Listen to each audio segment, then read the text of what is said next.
মা, তুমি তো একাদশী পালন করো, তা একাদশী কবে? হ্যাঁ, খুব ভালো কথা মনে করেছো। এই একাদশীটি এবছরের শেষ একাদশী।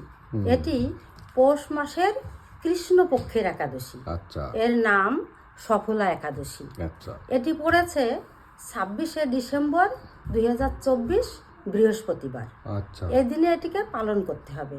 আচ্ছা আর 27শে ডিসেম্বর 2024 শুক্রবার আচ্ছা সকাল 7টা 12 থেকে 9টা 50-এর মধ্যে পালন করতে হবে।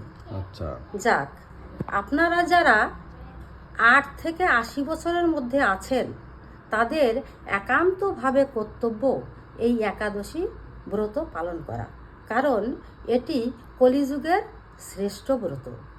তাই আপনারা যারা একাদশী করছেন না তারা না হয় এই সফলা একাদশী দিয়ে শুরু করুন।